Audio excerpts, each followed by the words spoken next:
মালিশ করার সময় আমার ভেতরে যেভাবে মেশিনটা দিল, আমি বলা শুরু করে দিলাম। আজকের গল্পটা শুনে আপনার মেশিন দিয়ে টপ টপ করে পানি চলে আসবে। আপনারা হাতের কাজ করতে বাধ্য হবেন, তাই হাতের কাজ করার আগে হাতের কাছে অবশ্যই টিস্যু রাখবেন। আমার নাম সবিতা, বয়স ৩২ বছর। আমার গায়ের রং একটু শ্যামলা, কিন্তু আমি মনে করি এই রঙই আমাকে আরও আকর্ষণীয় করে তোলে। আমার দেহ সুগঠিত এবং আমি আমার শরীর নিয়ে গর্বিত। আমি মালিশ করাতে খুব পছন্দ করি।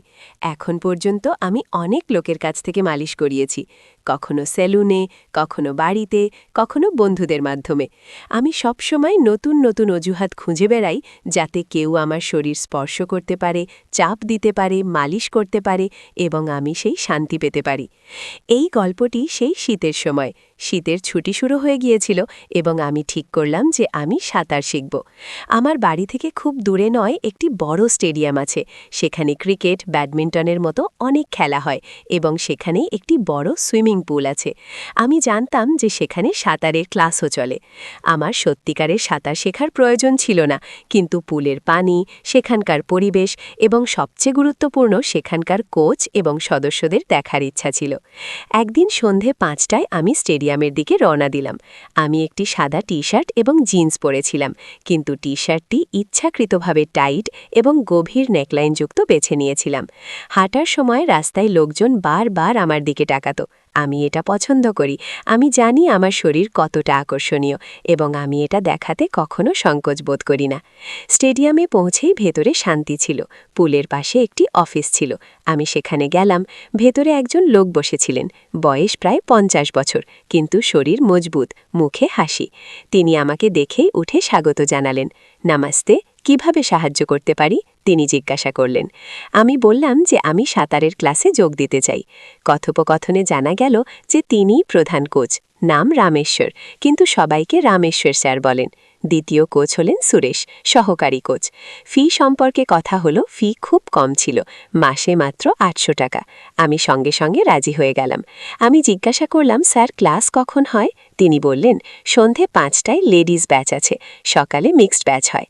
আমি আবার জিজ্ঞাসা করলাম, বর্তমান লেডিজ ব্যাচে কতজন মহিলা আসেন?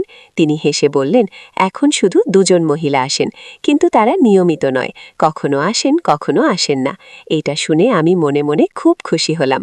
কম লোক মানে বেশি মনোযোগ, বেশি সাহায্য এবং বেশি শান্তি। আমি সঙ্গে সঙ্গে ফি দিয়ে বাড়ি ফিরে এলাম।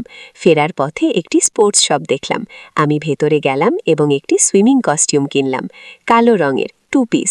ওপরের অংশ পাতলা, নিচের অংশ হাই কাট। বাড়ি এসে আমি সেটি পরে দেখলাম, পারফেক্ট ফিটিং। আমি খুব পছন্দ করলাম। পরের দিন সন্ধ্যায় আমি নির্ধারিত সময় স্টেডিয়ামে পৌঁছলাম। আমি আগে থেকেই সুইমিং কস্টিউম পরে এসেছিলাম। ওপরে শুধু একটি পাতলা শার্ট পরেছিলাম। ব্যাগ রেখে শার্ট খুলে বাইরে এলাম। ভেতরে শুধু ২জন বসেছিলেন, রামেশ্বর স্যার এবং সুরেশ। দুজনের বয়সী ৫০-এর কাছাকাছি। আমি তাদের নমস্তে বললাম। আমি জিজ্ঞাসা করলাম, স্যার আজ কেউ আসেনি? রামেশ্বর স্যার হেসে বললেন, না সবিতা, সেই ২জন মহিলা তো নিয়মিত আসেই না, আজ শুধু তুমি আছো, চলো চেঞ্জ করে আয়। আমি হেসে বললাম, স্যার আমি আগে থেকেই পরে এসেছি। ব্যাগ রেখে আমি পুলের কিনারায় এলাম। যেই আমি বাইরে বেরোলাম, ২জনের চোখ আমার শরীরে আটকে গেল। আমার শ্যামলার রং, টাইট কস্টিউম দেখে ২জন কিছুক্ষণের জন্য স্তব্ধ হয়ে গেলেন।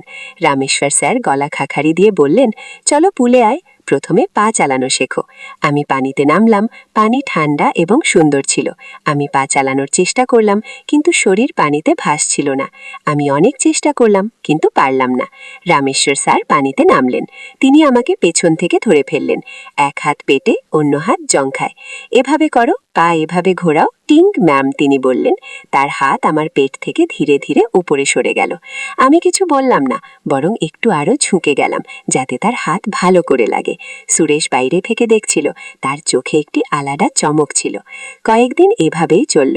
প্রতিদিন আমি আসতাম এবং সেই ২জন মহিলা কখনো নিয়মিত আসত না, কখনো এ আসত, কখনো অন্য, কিন্তু বেশিরভাগ সময় আমি একাই থাকতাম। রামেশ্বর স্যার এবং সুরেশ ২জনে মিলে আমাকে শেখাতেন, কিন্তু শেখানোর চালানোর চেয়ে বেশি তাদের হাত আমার শরীরে ঘুরত। কখনো পা চালানোর সময় উরু থেকে ওপরে হাত সরে যেত, কখনো পেট থেকে বুকের নিচে থেমে যেত। আমি কখনো প্রতিবাদ করতাম না, বরং ইচ্ছে করে এমন হাত দিতাম যাতে তাদের হাত ভালো করে লাগে। আমার বুক সাঁতারের কস্টিউমে দুলত এবং তারা দুজন তাকিয়ে থাকত। অনেকদিন এমনই কেটে গেল। আমি প্রতিদিন নতুন নতুন সাঁতারের কস্টিউম পরে আসতাম, কখনো লাল, কখনো নীল, কখনো হলুদ, সবই টাইট এবং আকর্ষণীয়। পিছনের অংশ খোলা, ওপরের অংশ শুধু বুক ঢাকার মতো। আমি জলে নামলে তারা দুজনও জলে চলে আসতো, একজন পেছন থেকে একজন সামনে থেকে। এভাবে করো, হাত এভাবে মারো বলতে বলতে আমার কোমর, নিতম্ব এবং কখনো দু পায়ের মধ্যে হাত দিত। আমি হাসতে হাসতে তাদের উৎসাহিত করতাম। তাদের সাহস বেড়ে গেল। এখন তারা খুলে আমার বুক ছুঁতে চাপ দিত, আমি শুধু হাসতাম। একদিন আমি পুলে প্র্যাকটিস করছিলাম, ফ্রি স্টাইল করার চেষ্টা করছিলাম। হঠাৎ আমার বাথরুমের প্রয়োজন হলো। আমি জলের বাইরে এলাম এবং চারিদিকে তাকালাম। রামেশ্বর স্যার এবং সুরেশ কোথাও দেখা যাচ্ছে না। আমি লেডিস চেঞ্জিং রুমের দিকে গেলাম। দরজা একটু খোলা ছিল। আমি ভেতরে গিয়ে দেখলাম তারা দুজন দেওয়ালে কান লাগিয়ে বা ছিদ্রা দিয়ে চোখ রেখে ভেতরে উঁকি মারছে। ভেতরে সেই দুজন মহিলা কাপড় বদলাচ্ছিলেন। আমি চুপচাপ পিছিয়ে গেলাম। আমার কাজ সেরে বাইরে চলে এলাম। তাদের নতুন করতাম, কখনো ভেতরের কাপড় ছাড়া, কখনো হালকা কাপড়ে, কখনো সম্পূর্ণ খুলে ঘুরতাম। তারা দুজন দিন দিন আরো উত্তেজিত হতে লাগলো। তাদের স্পর্শে আরো জোর আসতে লাগলো। পুলে তারা এখন খুলে আমার বুক চাপ দিত, উড়ুতে থাপড়াতো। আমি শুধু হাসতাম এবং বলতাম, স্যার এটা করবেন না, কিন্তু শরীর এগিয়ে দিতাম। একদিন সেই দুজন মহিলা আসেনি। আমি একা ছিলাম। আমি পুলে প্র্যাকটিস করছিলাম। আমি লাফ দিয়ে জলে গেলাম। হঠাৎ আমার পায়ে পিঁপড়ে ব্যথা হলো, ক্র্যাম্প চলে এলো। আমি চিৎকার করলাম। রামেশ্বর স্যার তৎক্ষণাৎ জলে ঝাঁপ দিল। তিনি আমাকে কোলে তুলে বাইরে নিয়ে এলেন। কি হয়েছে সাবিতা? তিনি উদ্বেগে জিজ্ঞাসা করলেন। আমি পা দেখালাম। সুরেশও সাহায্য করলো এবং আমাকে অফিস রুমে নিয়ে গেল। আমাকে সোফায় শোয়ালো। রামেশ্বর স্যার বললেন, চিন্তা করো না, আমি তেল মালিশ করে দেব।